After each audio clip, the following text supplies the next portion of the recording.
Alright, we've got a thin coat of Permatex number 3 on the pan rails on the engine. Thin coat. We don't want to go crazy.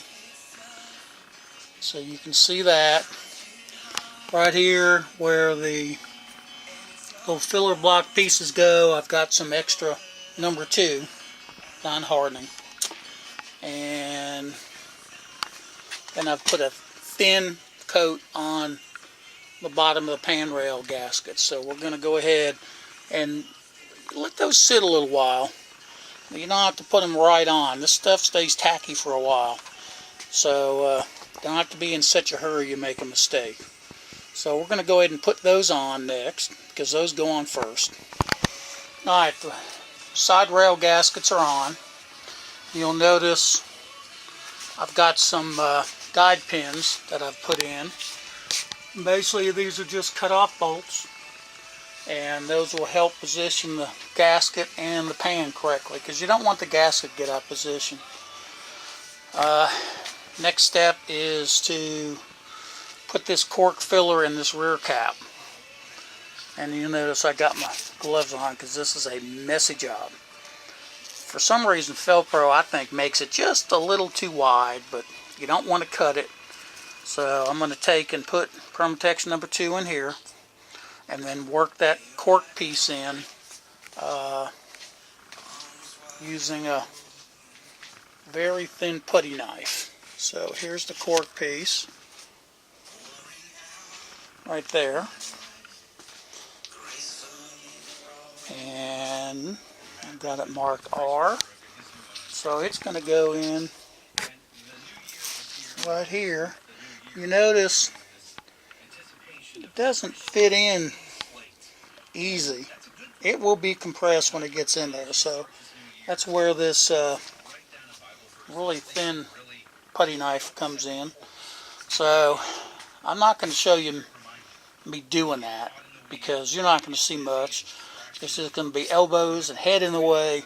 So when we get that in, we'll be back. Alright, I've got a dummy front cover on, because that cover will come off. I don't have the gasket on that one, but that's holding the filler block in. You have to put the side rail gaskets down, then put the filler block on, put some bolts in the cover, push down on the cover to compress the filler block between the on the side rail gaskets. So and also pull it straight, pull the filler block forward straight. So that's on. It's got Permatex number 2 in the corners. I have had a time with the rear one. We're just going to have to work that one in as we put the pan down. So I have never had this much trouble with that rear cork seal before. So I don't know, but we'll get it.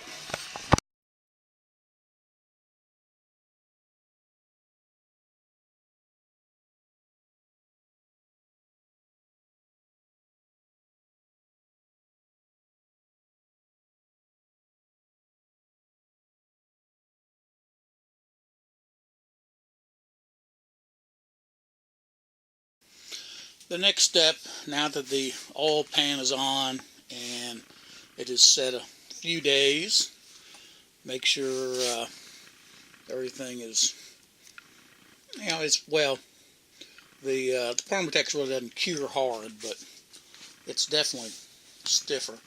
It's time to take this front cover off. If you remember, the front cover was on with no gasket, just to make sure the filler block was properly located. So now that it's held down by the oil pan, we can take this front cover off, and this is just a dummy. I've got the front cover that was modified by Ingar Vic, so we'll get this cover off, do any little cleanup on the gasket surface, and get the cover with the neoprene seal on, get the front hub on to center it, and bolt it down. So let me set you up on the tripod and we'll get this cover off. Alright, let's get started. One thing I wanted to show you, if you don't have one of those Milwaukee battery powered 3H drive battery ratchets. You ought to get one. They're really slick. Come on. There. Small battery. There we go. Small battery. Lasts unbelievable length of time. It charges really quick. This is a handy tool. It will handle using it as a wrench to loosen, and then you just run them off by hand. Of course, it ratchets both ways. So I really like this.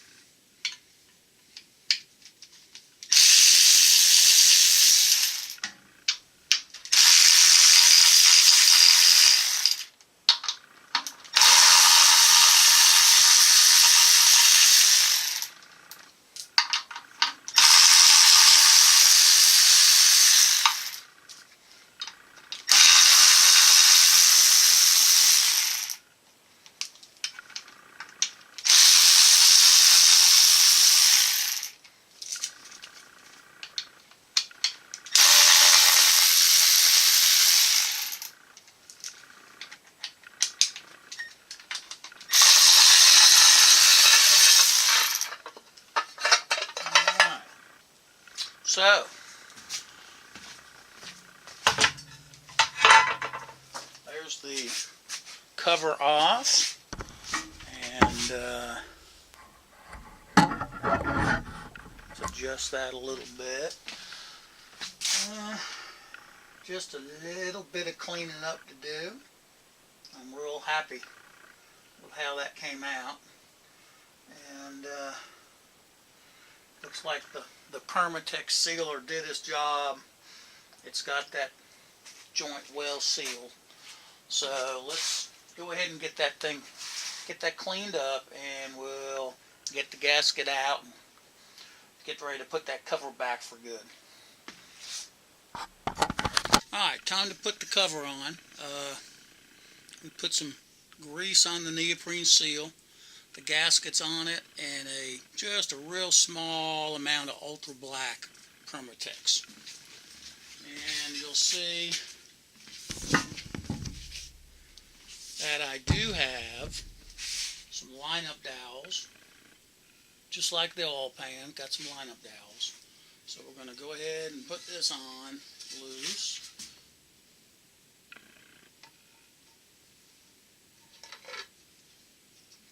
And that'll hold that on while I put the hub on.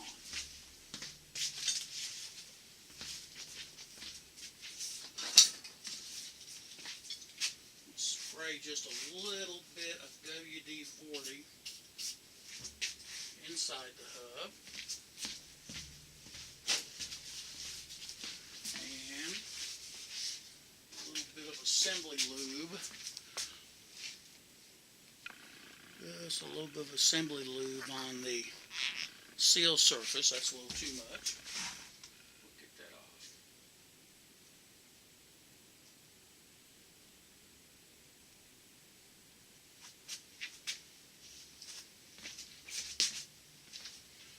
Alright.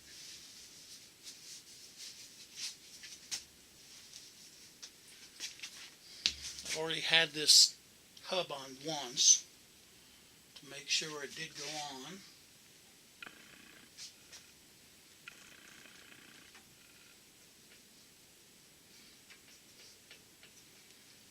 And the trick, at least